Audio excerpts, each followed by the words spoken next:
o'clock sharp. So we'll go ahead and call the Towing and Storage Advisory Board to order. I want to thank everybody for attending today. I want to thank all the staff for being here. We appreciate that. I'd like to ask everybody to mute their computers. Turn it on when you're going to speak. And when you do go to speak, please state your name for the record. So I guess we'll turn it over to Anna. She's going to do a roll call. Yes, ma'am. Thomas Griffin. Present. Jimmy Zulke is absent. Kyle Jackson. Present. James Spears is absent. Tasha Mora. Present. Gary Hoffman. Present.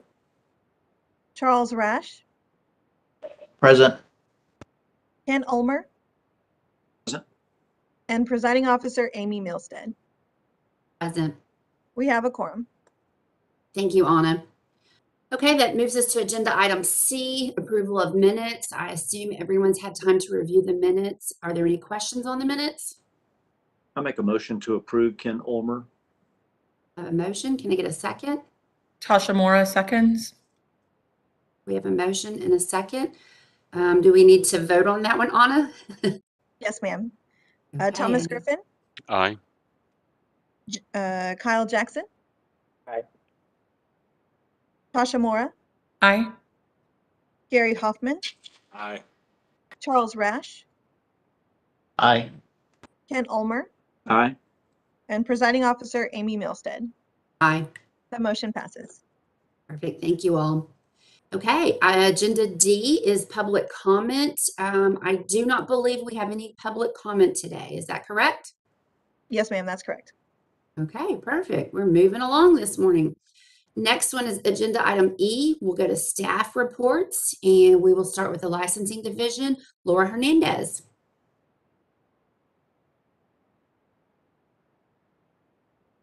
Good morning. Good morning, board members. My name is Laura Hernandez. I am the licensing manager for the tools team. We handle the towing and vehicle program licensing applications on our team. Before I submitted my report, we had a personnel update. We did hire Annette Lopez. She started with us on July 15th as a licensing permit specialist too. She was previously at the Texas State Board Dental Examiners. She is already processing co-applications, emails, and questions. The statistics that I presented were the same at last meeting.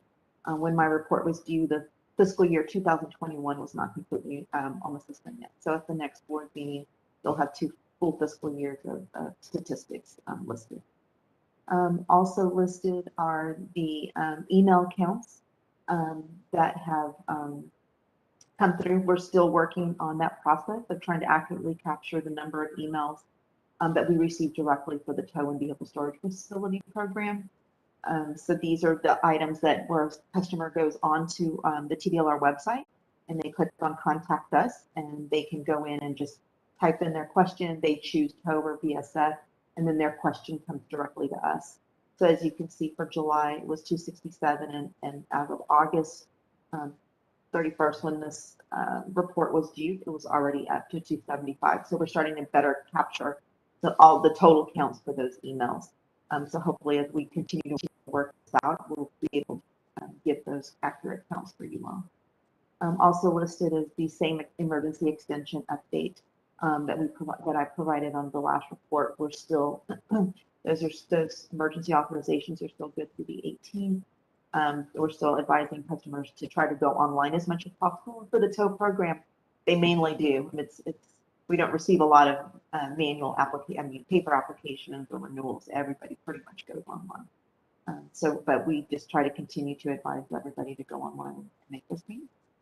If you have any questions on our report, I'm ready to answer any questions. Anyone from the board have any questions? So under the emergency authorization, it looks like it expires this Saturday and that is it. There won't be a continuation or anything like that? I haven't been aware of any at this time. Our website will be updated if that comes about. Then our website will be updated after that to see if it'll be any extension. Okay, I was just curious if there was anything in the works on that. Okay, no other questions, board?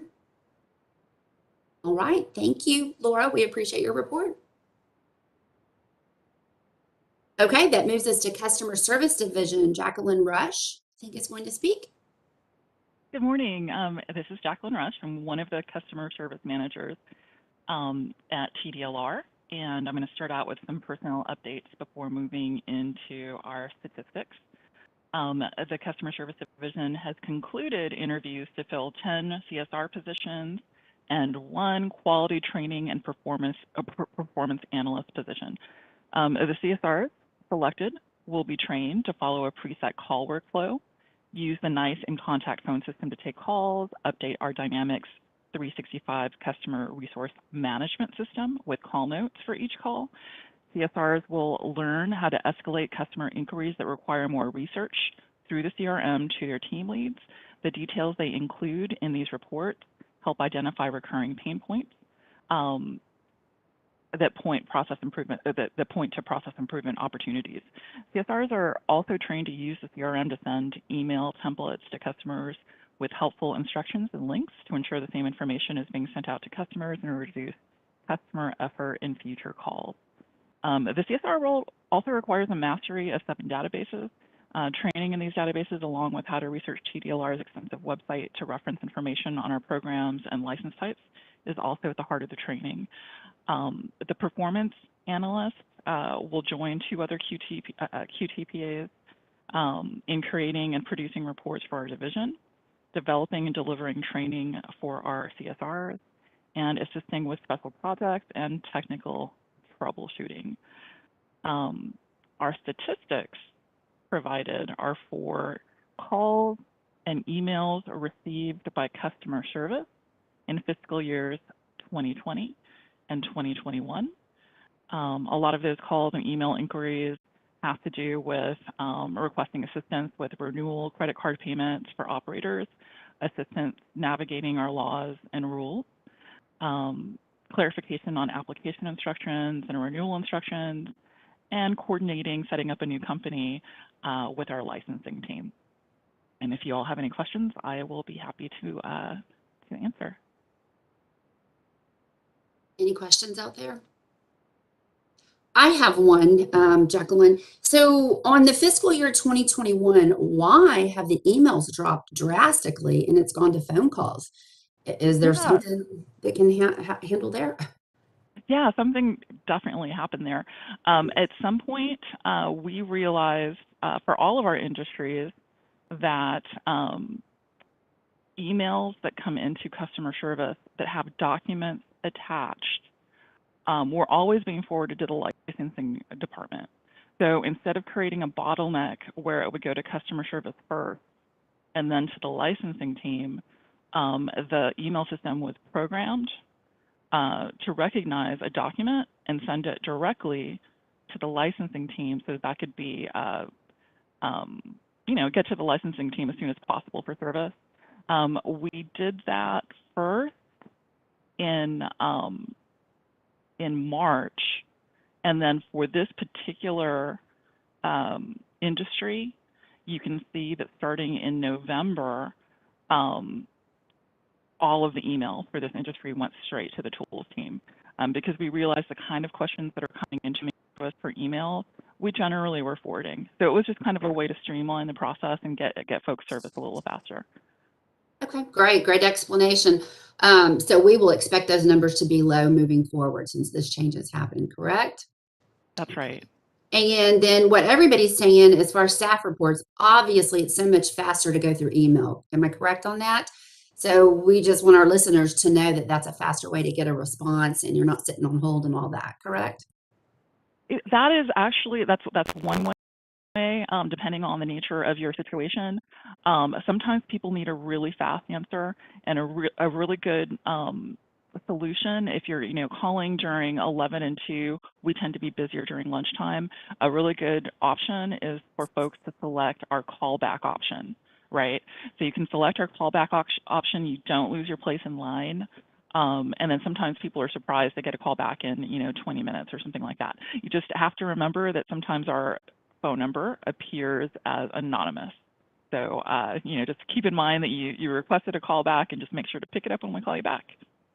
Perfect. Well, thank you for clarifying that. We just want everybody in the industry that's watching or listening to understand that so they can get the best and fastest service out there.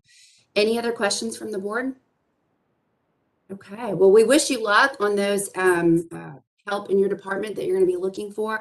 I know how hard it is to find people right now, so good luck with that. Thank you so much. Thank you for your report. We appreciate that.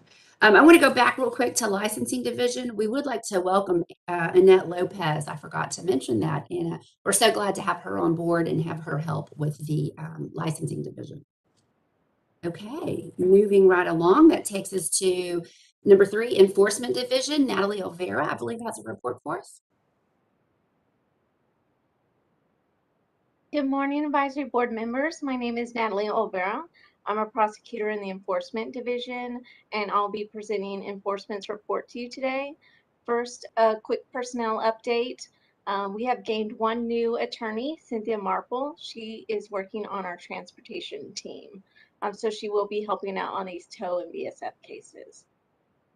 And due to the quick turnaround in meetings, the stats for tow and VSF, they haven't changed since the last meeting. But if anyone has questions about any of the stats, I'd be happy to answer them. If we don't have any questions, or if you think of them later, please let me know. Next, we'll jump down to the case highlights. I've got a quick question, if I could. I'm sorry. Took me a second to find my unmute button. We have asked, and you may have this somewhere else, to see the cases broken out that were closed. And I did see this in some places when I studied through this stuff, but the cases that were closed that were didn't have enough information to prosecute, like basically unfounded. Yes. So depending on, why cases were closed, sometimes, again, that we don't have enough evidence to, show that there was a violation. Potentially, sometimes the complainant will not send in documents after we've asked them, and they continue to not cooperate with us. So, we will close the case at that point. That's one reason. Or if we do receive all the evidence and it doesn't, look like a violation has occurred at all, we can close the case for that. But again, the informally resolved, the breakdown, I think Anna has it up on the screen. That's what we can do for our little statistics of why we close certain cases. And informally resolved. So it's basically there on that second page. I didn't Yes. see it. Okay. I knew I had seen it somewhere in there. I just couldn't find it. Thank you. Okay. Any other questions?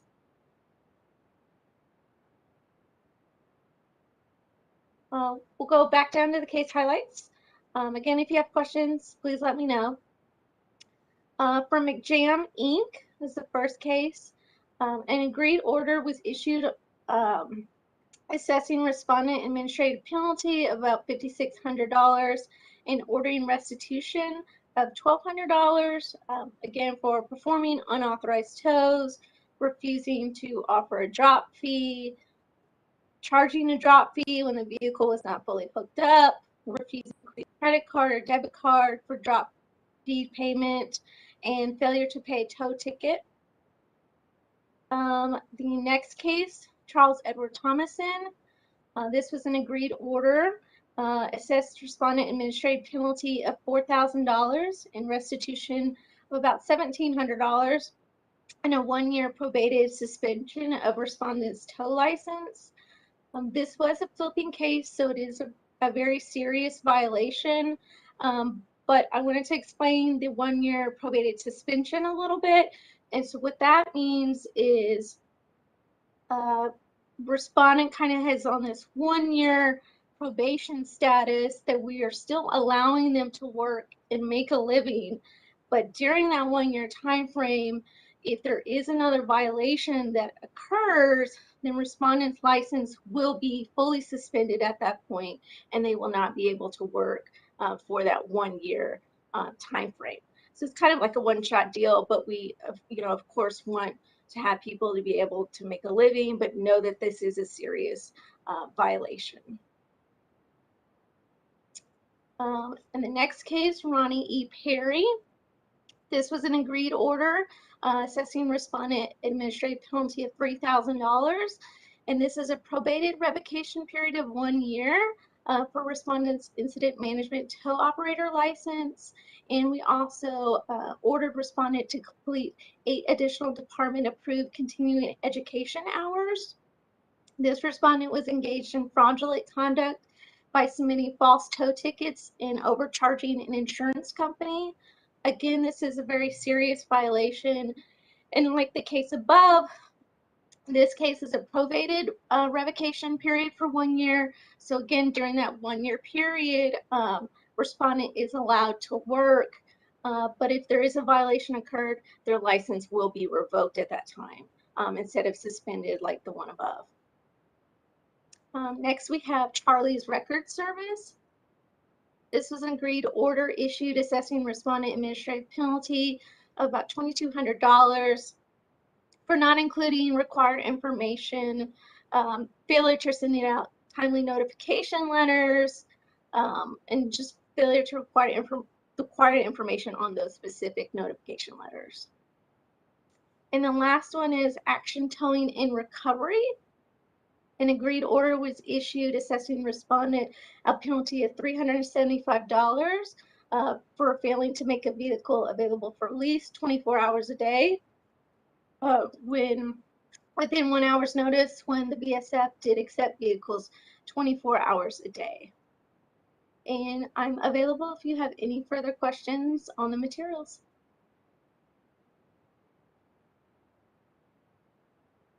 Any questions from the board? Okay, Natalie, we appreciate your report, and we want to welcome Cynthia Marple to your team. We look forward to working with her in the future. Thank you. All right, that brings us to Field Inspection Division. I believe Fernando Reyes and Ronald Gerke are going to be with us today. Yes. Good morning, board members. My name is Fernando Reyes. I'm the South Region Manager for the Field Inspections Division, and I'll be providing our division report to you. We've had some personnel changes. We lost a great member of our team. He moved out of state, and it was James Turner, effective August 18th. As you can see, James began his career in TDLR as a field inspector in the North Region, and then he was shortly thereafter promoted to liaison in September 2019. Again, we'll miss him, but we did put out the position and got it filled. And I want to welcome an inspector, Delinda Ju, who accepted the position as liaison fill-in for the Central Region. Delinda brings 13 years of inspection experience to the position. She was also previously employed with the Cosmetology Commission as an inspector as well. So she brings a great deal of experience to that position, and we look forward to having her on our team. Moving down to statistics, we have our fiscal year 2020 and fiscal year 2021. We haven't quite wrapped up the last quarter for August and fiscal year 2021. Unfortunately, the report was due before those numbers came in. But as you can see, we've been making strides to increase the inspection numbers from 2020 to 2021. As everybody recalls, COVID impacted us greatly.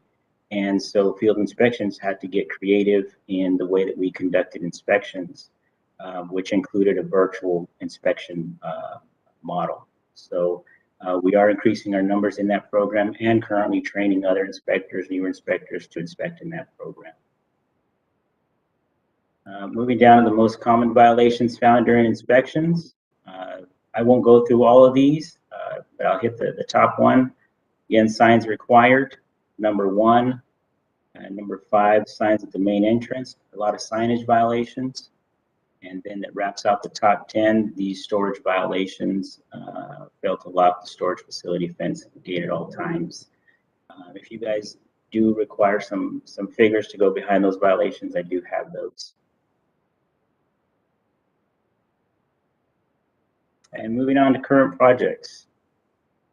So our COVID response, as you all know, we suspended inspections March 17th of 2020 because of the pandemic. August 2020, we began to field test our virtual inspection model, and that testing was in full swing and still continues because we still keep updating that process as we need to.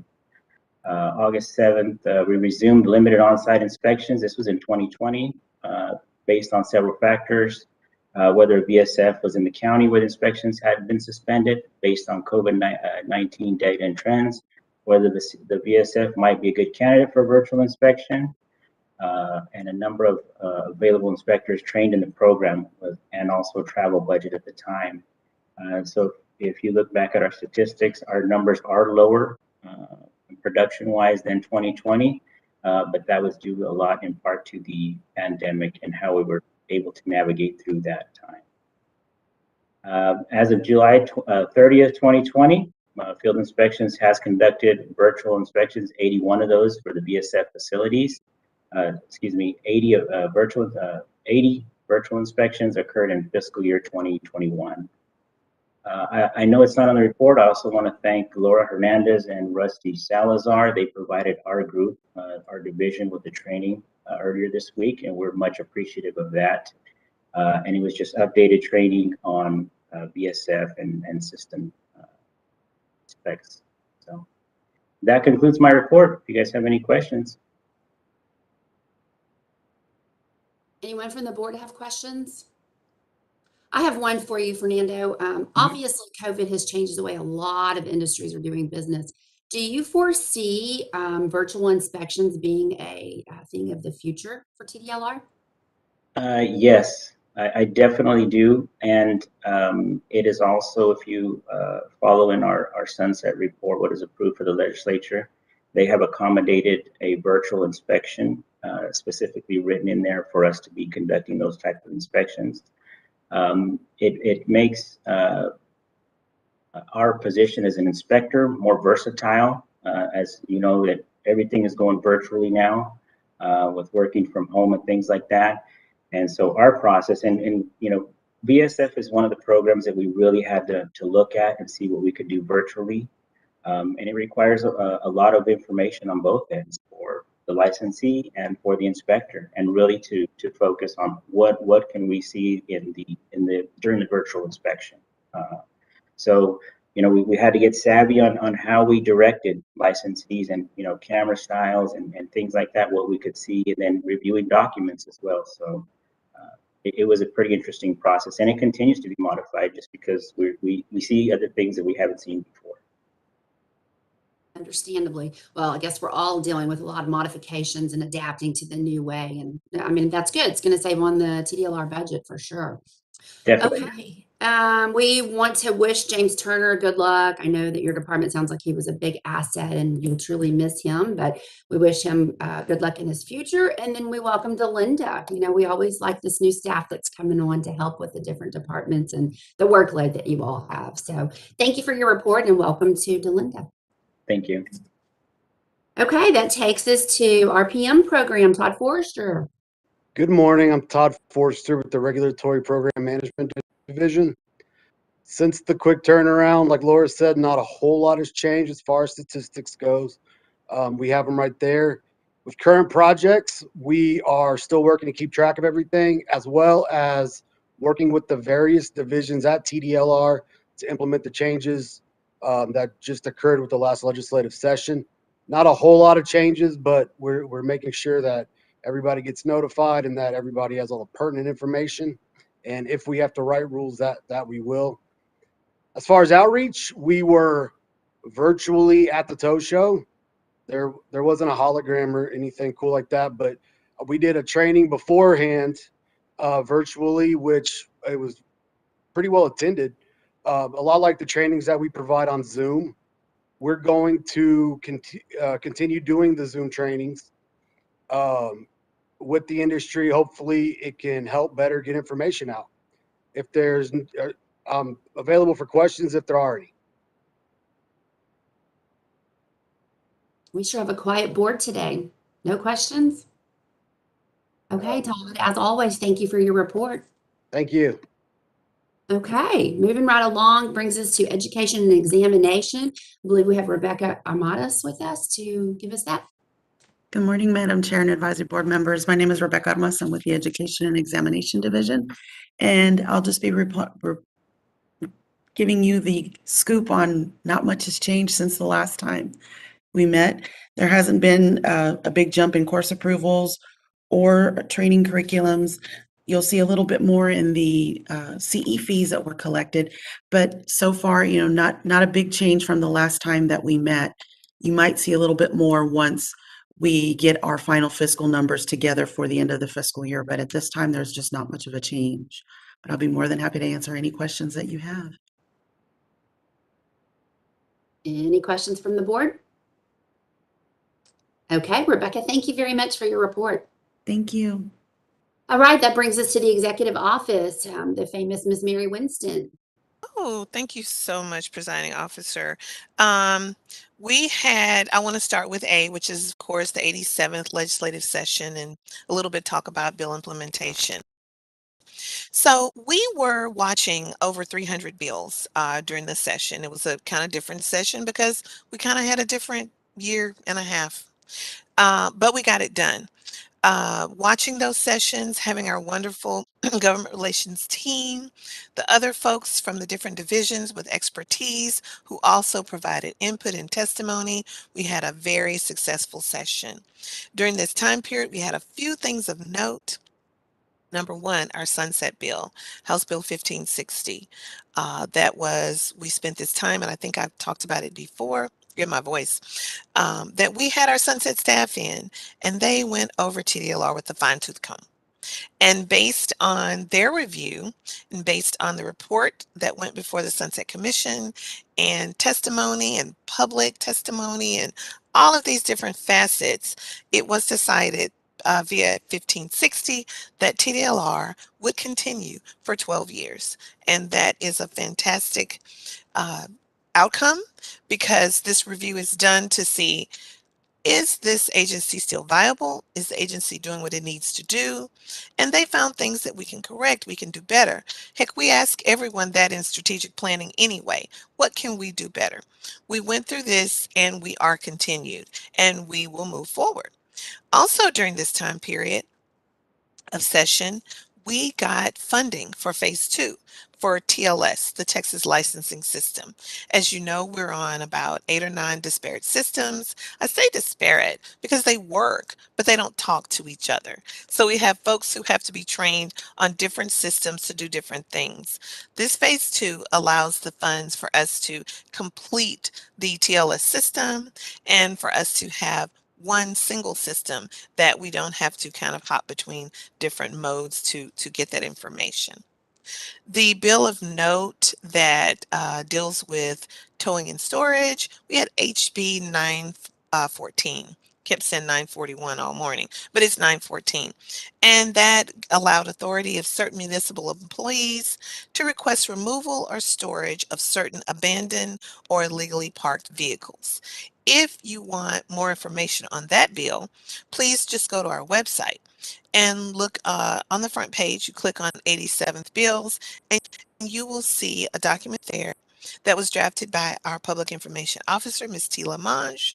And within that, you'll see the bills that touch so many of our different professions that we regulate.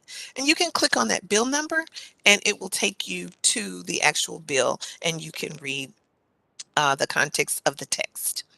Next, bill implementation. So we made it through session. We had a good session. What do we do now? We have to implement the bills that were passed into law.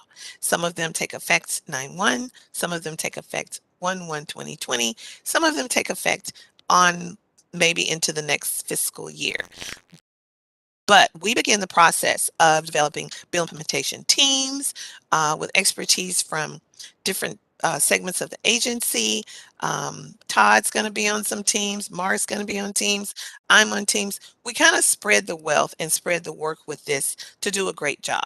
We have timelines for when things need to go in effect. and we have processes, meetings, we get these things done. It's kind of the dance that we do. I call it a dance at TDLR. We have session, we have bill implementation, and then we go into strategic planning. So with us, there's no downtime. There's just a different season. And the season we're in now is bill implementation. So moving on to our communication outreach statistics. This just gives us a little picture, a snapshot actually, of 6 months from March 1 through August 31st for the tow trucks operator page and the vehicle storage facility website, that one website together. Currently, for the past 6 months, we've had over 218 views with an average of 1,190 views per day. 31% view those over desktop computer, 68% do so from a smartphone, 1% from a tablet. This industry has that smartphone and really utilizes it. While you're out and about, you're in the public, you have to reach out. Many industries that we have, those numbers are flipped, and they have more desk jobs that accommodate their professions, and you may have more that access the site from a computer. But based on the industry that we have here, totally normal that the majority would access from the smartphone, and we're glad they're able to do so. That tablet has not caught fire yet, so to speak, because it's consistently about 1 to 2% that the public and licensees who reach out for information on the tablet. The top reasons for visiting the site: consumer information about towing, how to apply for a tow operator license, vehicle towing and booting law, towing administrative rules, and towing storage facility administrative rules. That's the report. If you have any questions, I'll be happy to answer them. If not, we will move on to, Madam Chair, if it satisfies you, to the next agenda item. Yes, ma'am. Thank you, Mary, for your report. Always so informative. Okay, that takes us to item F, and I believe Mark Gladney has a report for us about our proposed amendments that we sent out. Good morning, advisory board members and presiding member. For the record, my name is Mark Gladney, Assistant General Counsel, and I'm here to present the proposed amendments to the existing rule at 16 TAC, Chapter 86, 86.44 regarding the vehicle towing and booting program. Now, we have discussed and introduced the rule amendments at our last meeting in July 29th and got the board's blessing to publish the proposed rule. Now, this rule package is a product of a requirement that the department establish the maximum fees pursuant to Occupations Code 2308.0575 every 2 years that can be assessed by a towing company for private property tow fees and drop charges. Now, in accordance with that law, the department contracted for a study to examine the factors as noted in the statute to establish the maximum fee and the charge levels noted in the proposed rules. Now, I'm going to try to share the proposed rules with you. If it doesn't work, you should have them in your packet.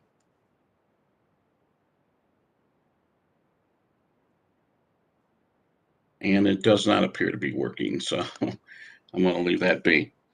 Okay. If you go to the proposed rules in your packet, you'll see that there's been an increase in the maximum amounts that can be charged related to private property tows. And likewise, there's been an increase in the maximum drop charge in the proposed rules. Now, this rule package is running in tandem with the next agenda item related to the VSF fee proposed rule changes for a November 1st effective date. Today's meeting is just simply to discuss the proposed rule, the public comments and changes, if any, and then staff would ask for a recommendation for adoption to the commission. The next commission meeting is on October 5th, as was mentioned previously.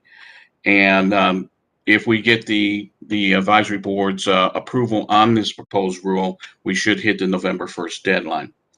The proposed rules were published in the Texas Register on August 13th. The comment period ended on September 13th. We received 4 public comments, 2 of which opposing the tow private property toll fee increase, and the other 2 in support. Therefore, at this point, the staff recommends a motion to adopt the rulemaking as published in the Texas Register, and I'll take any questions if you have any. Is Ken Ulmer speaking? Is it germane for us to have any comments about some of the comments that were made, or is that something that we should just leave alone? You're free to discuss the comments. They've been noticed on the agenda. And Mr. Ulmer, Mary Winston here. Of course, yes, ma'am. they've been noticed on the agenda, and we can discuss them, of course. And that's part of the discussion. And as long as that discussion, Mark has already let us know that 2 yay, 2 nay from the public. You did approve them to get them, published, and the motion would be following the discussion whether we want to move them forward to the commission. So, of course, you can discuss. So I'm curious. Attorney Brian Walters commented, and one of his comments specifically said, and I don't know if this is a matter of legality, he said the commission can and should correct this accounting deficiency.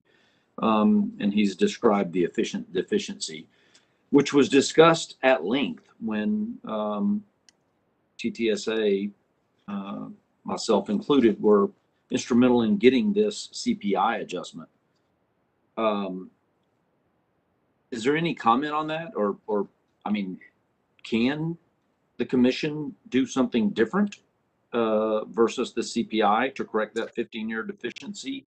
If I may step in here, please. Sure. The letter from Mr. Walters takes a legal position that the department does not agree with. Okay. So as far That was what as I was trying. That was kind of what I was comments, asking. we have looked at them, and that is not the position that the interpretation that the department believes is correct.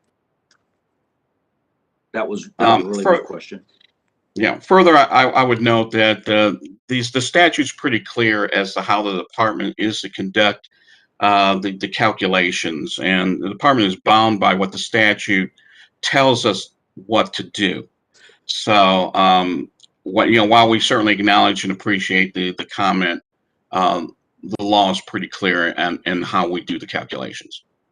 Yes, and if I can just piggyback on what Mark said there to expand a little bit, the calculation that was provided to us in statute did not explicitly provide for a retroactive adjustment going back 15 years. It provided for a biannual adjustment based on the preceding biennium. So that is the data that we used when we first set it in 2019, according to the amended statute.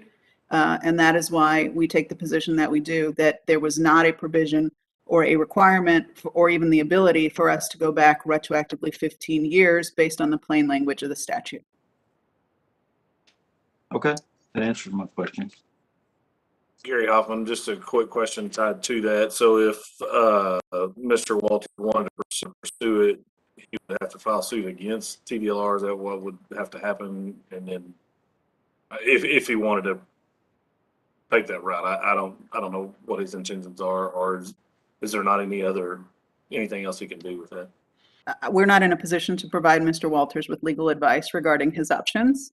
He's a licensed attorney and represents members of the industry, and I'm sure they can make a decision on their own on how they wish to proceed. All right, thanks. Okay, great discussion. Anyone else? Okay, thank you, Mark, for the updates. And well, I guess we need a recommendation. Do I need that from the board, Anna, correct? I'll make that motion, Ken Ulmer. Charles Rash, I'll second it. Perfect. Anna, do we need? So, Mary Winston, we have to say what we're motioning for. So, Sorry. we motioning to move it forward. Ken Ulmer will make the motion to move the CPI adjustment forward. And just for clarity, Mary Winston again, TDLR, that's going to be agenda item G. Does that also incorporate agenda item F? Okay. Yes. Okay. Yeah. And the Um, second we- was? Charlie Rash. Thank you. Seconded. Charles Rash.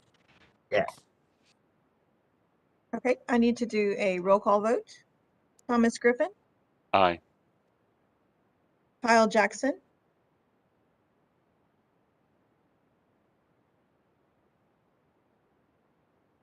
Kyle Jackson, Okay, aye. Tasha Mora, Aye. Gary Hoffman, Aye. Charles Rash, Aye. Ken Ulmer, Aye. and presiding officer Amy Milstead. Aye. Motion passes, ma'am. All right, thank you, Anna, for that. Okay, so we just killed F and G, so now we'll move on to H. I believe Elizabeth Selena Stripmatter has an update for us on the education work group. Yes, I do. Thank you, Ms. Milstead. I'm sorry, I'm getting messages that I needed to look at. The education work group, yes.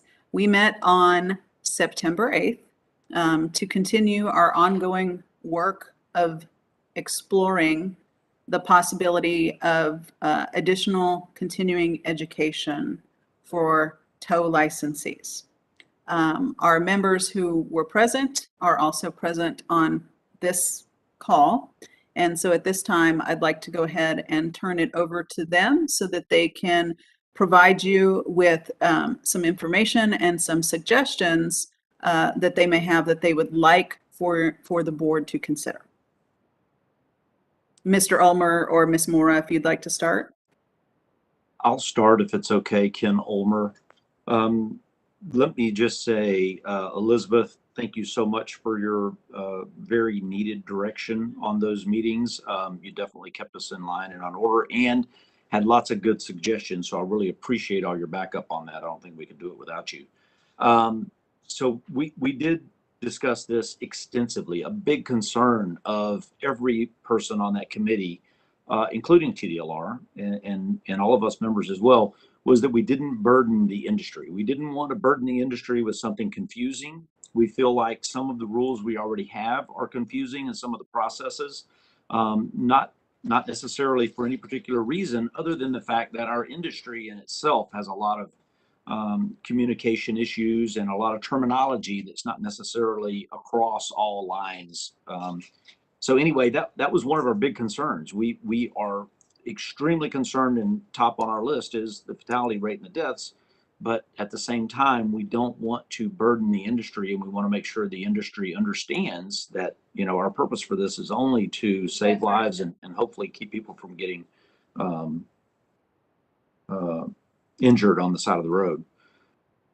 That being said, what we're suggesting is that we would kind of like to discuss having Sharp 2 be a requirement the second year for all licensees for tow truck operators. And we feel that that would be less confusing because we already have a requirement for the first year on IM issued licenses. And if we made it the first year on some and second year on others, it'd be very confusing. So that's kind of where the committee has gone and our final thoughts on it. Very much so open for discussion. We are not committed in stone to anything, but that's kind of what we thought was the cleanest, clearest. We also researched a lot of ideas about the fact that the Sharp 2 is at no cost. And the Sharp 2 is readily available online. So all of those researches were done as well. And there was a lot of consideration in the fact that consent tow operators possibly could be not included in this. But at the same time, there were several members, including myself, that really felt strongly that they do come into situations on roadsides and they could possibly be the person that would be complacent quicker than someone else, maybe even because they're not around other first responders as much. So anyway, all of those things being said, I think it's open for discussion, but that's kind of where we went. Charlie, Tasha, do you guys have anything else to add to that? Yes, and I would echo that the conversations that we had and discussions, it was clear that everyone is extremely concerned with the fatality rate and also those that are being injured. And so coming up with a plan to how to reach out and try to ensure that as many of our tow operators receive roadside safety training. And Ken is mentioning the Sharp 2, and I would like to just add to that is I think that there is conversations of Sharp 2 being nationally recognized, but also an equivalent. So looking into maybe whether we point to a Sharp 2 or not, saying that there's an equivalent type of training. The ultimate goal is just try to get as much of that safety training available to the tow operators, again, across all types of towing, including the consent tow operators. This would apply for all licensees. And there was lots of discussion of exactly what Ken has said already, is just how do we minimize the confusion and try to streamline this, but also ultimately what the ultimate goal is trying to keep as many tow operators safe as possible. That's all I wanted to add to it, is just making sure that we recognize that it would be either the Sharp 2 or something equivalent to the Sharp 2 training. Let me add one more thing too. I think it's really important. Sorry, Charlie, I didn't mean to interrupt you, but maybe just as important as this training, and possibly could have just as positive an effect, is the outreach offered by Elizabeth with TDLR and letting people know that this is available. It's something that can help them. I think that in itself will go a long ways to get people interested in the training and get companies on board to even know that it's available to them. So I think that's a big part of it. And there was even consideration that possibly that could be just the only avenue that we make it first. But I do think that's a big part of it. And I want to commend TDLR for making that commitment. Hope I'm not throwing anybody under the bus with that, but Elizabeth, I thought that was a great idea. And I thought that that is a huge part of the solution for this problem. Elizabeth, Charlie Rasher, if we make a recommendation today to make Sharp 2 a requirement in the second year, would that put it out for public comment before we pass it? So what Next would meeting. happen is if the board decides that it wants to amend the continuing education rules to accommodate Sharp 2 training for some or all of the towers, what would happen is we would need to go to the rules work group. We would work on a proposed draft. When that draft is amenable to the members of that work group and to the agency, I would bring it before the board. And then we would follow our regular rules process. I would present it. There would be a motion to move it on to public comment. If that motion passed, then at that point, anyone in the industry or even outside of the industry, any member of the public would be able to have a public comment on the specific iteration of the proposed rule. We don't send out general ideas for public comment, but certainly if somebody would like to come to a meeting and speak on this topic during the public comment period, they're more than welcome to do that. But with regards to the rules process, there has to be a specific proposed rule that's put on in front of the board, and then the board would vote on that. And at that point, if they're comfortable with the language, the proposed language, then we move into publication with the Texas Register and then the comment period. And then, of course, after that public comment period is over, I come back, I present those public comments to you, and you decide whether we want to make any additional changes to the rules before you send them on to the commission for potential adoption. I hope that answered your question on that. Any other comments from that work group? No. I think we probably should just make a recommendation that and go to the next step, really, that we require Sharp 2 training in the second year on the second renewal. Okay, I just want to. For IM and consent tow. Oh, I have a couple of comments. I totally support this. I think Sharp 2 is recognized as an excellent course for first responders. I think this is a fabulous idea that the work group has come up with. I'm going to ask this, and I hope it's a yes, but this is a consensus across the entire work group that we do this? Yes. Yes. Okay. There was a unanimous amongst the 4 members of the board who are on this work group. I can't imagine why it wouldn't be, but I just wanted to double check. Okay, so I believe Charlie's right. We need to make a motion to take this back to the work group and draft a rule. Is that correct? Charlie so- has made the motion, and I would second the motion. Perfect. Okay. Anna, I think you're going to do a roll call or a vote. Yes, ma'am. Thomas Griffin, Aye. Kyle Jackson, Aye. Tasha Mora, Aye. Gary Hoffman, Aye. Charles Rash, Aye. Ken Ulmer, Aye. and presiding officer Amy Milstead. Aye. Motion passes. Excellent. Great work, work group. We appreciate the time you all put into it. And as always, Elizabeth, for what you do and showing us how to make it work. Right. Okay. And Ms. Milstead, if I can just interject just for a couple seconds, just so everyone's clear on what happens now. We will convene a meeting of the rules work group where TDLR will provide at that first meeting proposed language. So there may be a slight delay between this meeting and us getting that proposed language to the first rule group. We want to provide the rule group with an accurate and true proposed rule that honors the desires of the work group who worked so hard on this issue.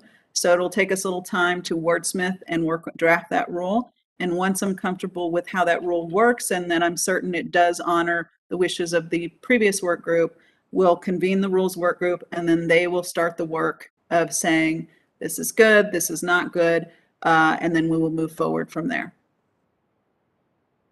Okay, understood. All right, I guess that takes us to the next item I, VSF 11 work group. Someone want to take the lead on that? Yes, so let me just say we don't actually have much to report now. We're doing a lot of behind the scenes discussions. We had a group that met on September 7th, I believe. And TDLR staff had done an amazing job. I especially want to compliment Eric Davis and Todd Forster prior to the meeting, coming up with some solutions to the problems that we knew the industry was concerned about. And so during that meeting, we were able to actually present the work group with some drafts that we thought effectively addressed some of the problems that exist with the VSF Form 11 based on public comment that we have heard consistently over time. What we have done is the work group then provided additional input to us after a thorough discussion about their concerns in relation to the form. All of the work group members were allotted an opportunity to discuss with us the problems from their perspective. What we did then, what Todd and Eric did, was then went back, revised the proposed drafts of those forms, and I recently sent them out, I think 2 days ago, to the work group. The work group is going to review those second drafts, let me know which one they prefer individually. We will then convene another group to continue our discussions about amendments to that form. So right now, we don't have anything to bring before the board other than the work group is working very hard, and so our TDLR staff, to get a form that is responsive to the industry and to our licensees. Okay, Elizabeth, I'm sorry, Elizabeth, I didn't receive the email with the draft yet. I wasn't sure if You didn't? Okay. No, I didn't receive that, so if you can resend that, I would appreciate it. Ms. Moore, I see you shaking your head. Did you receive that? No. Oh my goodness. Okay, well, I sent it on, I believe, Tuesday. I will go back in and resend. I also sent a synopsis of what we talked about and the new drafts. So I will make sure that that gets out to you, all of you, today. Thank you. Thank you for letting me know. And Mary Winston, Elizabeth, if you want, just to make sure, you know, you have a lot on your plate. If you want to give us that packet and have us send it from advisory boards to this group, just let us know which work group and we'll do that. Okay, thank you, Mary. I appreciate that. Thank you all. Is that something that rough draft, could that be shared with the entire board, or is that something that would break a rule or something? It's not necessarily breaking a rule. Traditionally, forms are a purely internal process at TDLR. This is something across programs that we develop on our own in concert with our forms guru, who is now Eric. And we work to build forms that address the specific programs that they're being drafted for. It's not something that we need to bring before the board for approval. On this particular one, because there has been so much industry concern about it, the department decided to go ahead and allow for a work group so that we could get the various perspectives from the licensees reflected in the amended forms. So it's not something that will be brought before the board, but it is a form that we believe will be reflective of the work group's concerns and those concerns that they presented to us on behalf of the industry and other members of the board. Okay. All right then. Other questions for the work group?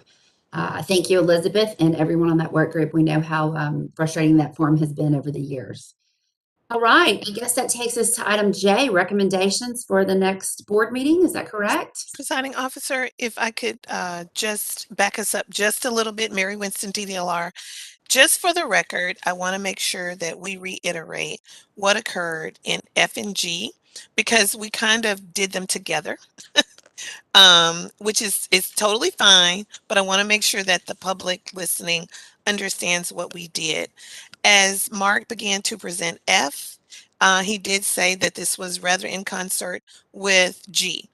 And Chapter 86, 86.455 and Occupations Code 2308.0575, that's in F. As we know, the last meeting, the board voted to put this to get this in the Texas Register to publish it, and get public comment. Also voted and published was in item G, which is from Chapter 85, 85.722 and Occupations Code 2303.1552. Again, both presented to the public through publishing in the Texas Register. Of those both agenda items and sort of set of rules, we received the 4 comments, 2 yay, 2 nay. We discussed those, and Mr. Ulmer made that motion to move forward, and I clarified what are we moving forward with, and he cleared up that motion that we wanted to move these forward to the commission for adoption, and it was seconded, I believe, by Mr. Rash. I'm not positive, but yes. So just wanted to make sure, just running that through, because Mark did all of that and it just kind of all happened and we started talking, and I want to make sure the public knows that we did cover both F and G, and the motion did incorporate both F and G to move forward for publishing. I'm sorry, to move forward to the commission for adoption. And if Mary, if I can also chime in here. So what will happen is Mark will go to the October 5th commission meeting to present it to the commission. We will ask for an effective date of November 1 for both of those rules. We're going to get a raise by November 1. That was the other thing I wanted to make Start sure we raise. reiterated was that just so the industry knows and it's on record, cannot start charging this right away. This is something that at the very earliest would be November 1. Thank you, Mr. Ulmer. That is correct. And this is Mark Laney for the record. With regard to item G, we did receive 7 comments associated with item G. Most of the comments wanted higher levels. One was in support of the actual proposed rules. I just wanted to point that out because I didn't want you or the public to think that we only got 4 comments on both agenda items. Thank you. All right, then I guess we're caught up on all of that. Thank you all. Okay, that takes us to recommendations for the next meeting for the agenda. So obviously the VSF 11 will probably need to be revisited, correct?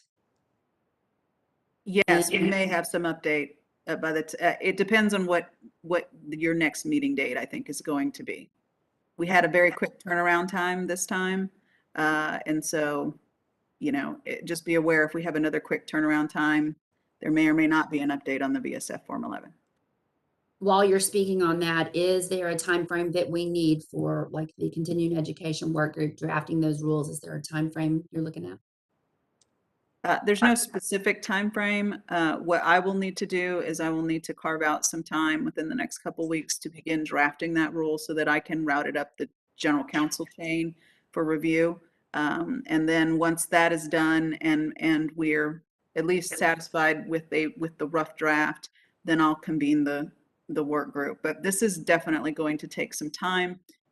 Rules, as I explained to our education work group, rules take quite a bit of time to route through the process, internal processes and external processes. So, you know, what I would suggest is that perhaps you give me roughly 60 days to get at least be ready to have a rules meeting. And then we need to allot time for the rules meeting itself. Fair enough. After item F and item G go to the commission, do we have to have another meeting after that, or is it automatically in play for November 1st? If they adopt the rule as written, the rules, excuse me, as written with the effective date of November 1, it will go into effect on November 1. I presume, although I have not had direct discussions with Tila and our group that does all of our communication, that there will be some communication coming from TDLR once that becomes effective, that it's out there and it's now effective and you can begin charging those rates. But as Mr. Ulmer pointed out, licensees cannot begin charging those rates until or unless the commission actually adopts those rules as written and we have an effective date, whatever that effective date winds up being. Thank you. Thank you for that clarification. Okay, so talking about the agenda items, is there anything urgent or are we good to push this back? I'm thinking it's 2.5, 3 months for Elizabeth to do what she needs to do. I think we push it back, allow the time for the work to be done. So if we push it back, then the work group, Sharp 2, the continuing education will also be an agenda item. Is that correct? Right. It should be by that time, yes. What else needs to go on the agenda? Gosh, this board is quiet today. I think And the Amy? clarification that we received about if the two items F and G go to the commission, that we don't have to meet again. That helped, that clarification helped, because I would have been trying to get, you know, pushing to get something on the agenda sooner. I mean, a meeting sooner. But otherwise, those are the topics I would have suggested. So I have nothing further to suggest. And remember, Ms. Milstead, you can always add topics to the agenda at a later date. If people email you and say, we'd like to talk about this or that. Yes, ma'am. Our staff will intake those ideas. Okay, perfect. So 60 days out is the middle of November. So do we want to push it to December? What does that look like for the agency? We are thick in bill implementation. So that's my only caveat. We could look at a December meeting. Also, the holidays play a role in there as well. I'm going to defer to Mary on what she thinks. So Mary Winston, TDLR, we can push for December, but I'm going to tell you, we have a couple of holidays coming up. And January is possibly a better time frame. But if we can poll the board for some meeting dates, December is harder to poll for because even though the holiday period is a certain time, people kind of celebrate all around that. But if we can pull the board for some January dates, this will give Elizabeth time for her rule draft. This will give the work group time for VSF 11 to really plow into that and to really have some more meat for the meeting, as well as if someone comes up with a topic that they just didn't think of today, it's a quiet morning, they can always contact advisory.boards@tdlr.texas.gov and let us know, members, that, hey, this is something I didn't think of at the moment, but I think we need this as an agenda item. So January would be probably better to get everything done and to really have a meaty meeting. Okay, that's great with me. Board, how does everybody feel about that? That Okay, sounds good. mid-January, something like that? Works for Mid-January. me. Mhm. Okay, so Anna, I guess you'll give us some dates on that at a later time? I will, yes, ma'am. Okay. Is there anything else? I think that brings us to agenda item L for adjournment. Do I have a motion to adjourn? I'll make the motion to adjourn. Ken Ulmer. I'll second Kyle Jackson. Al Jackson. Anna, do we need a vote on this too? All right. Thank you all for your time. We appreciate all the hard work you're doing. Have a great afternoon. Thank you, Thank you. everyone. Thank you. Thanks, Have a good one. everyone. Thank you.